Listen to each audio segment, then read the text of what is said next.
চারিদিকে শুধুই ধ্বংসস্তূপ। এর মধ্যেই থেমে থেমে সারাদিন ভরই চলছে হামলা। প্রাণ হারানোর ভয়, আতঙ্কে মানবেতর জীবনযাপন করছেন গাজার বাসিন্দারা।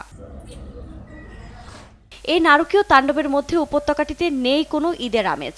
পবিত্র ঈদুল আজহার দিনও হিংস্র থাবা থেকে রেহাই পাননি গাজাবাসী। এদিনও দিনভর হামলায় প্রাণ হারিয়েছেন অনেকে, এর মধ্যে রয়েছে শিশুও।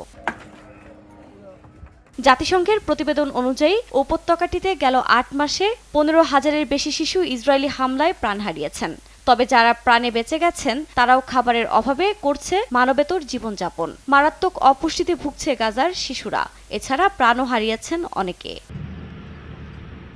এ অবস্থায় উপত্যকাটিতে নির্বিঘ্নে ত্রাণ পৌঁছাতে আগে থেকে ইসরায়েলকে আহ্বান জানিয়ে আসছিল জাতিসংঘ।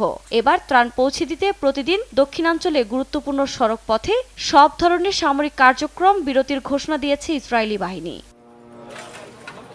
কেরেম শালম সীমান্ত ক্রসিং থেকে শুরু করে রাফা পূর্ব শহরতলির সালাহ অদিন সড়ক এবং তার উত্তরের দিকে খান ইউনিস এলাকা পর্যন্ত জায়গাটুকু এই যুদ্ধবিরতির আওতায় থাকবে বলে জানিয়েছে আইডিএফ। প্রতিদিন স্থানীয় সময় সকাল ৮টা থেকে সন্ধ্যা ৭টা পর্যন্ত এই বিরতি কার্যকর থাকবে। এর মধ্য দিয়ে প্রথমবারের মতো এমন বিরতি কার্যকর হলো গাজায়। তবে কয়েক ঘন্টা ত্রাণ প্রবেশের অনুমতি দিলেও দক্ষিণ গাজা উপত্যকায় যুদ্ধবিরতি স্থগিত হচ্ছে না এবং রাফায় যুদ্ধ চলতে থাকবে বলেও জানিয়েছে ইসরায়েল।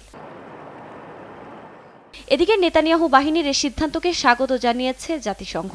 এর মধ্য দিয়ে উপত্যকাটিতে ত্রাণ পৌঁছালে গাজাবাসীর ক্ষুধার যন্ত্রণা কিছুটা হলেও কমবে বলে মনে করছেন বিশ্লেষকরা। আফরিন মৌ, নিউজ ডেস্ক, দেশ টিভি।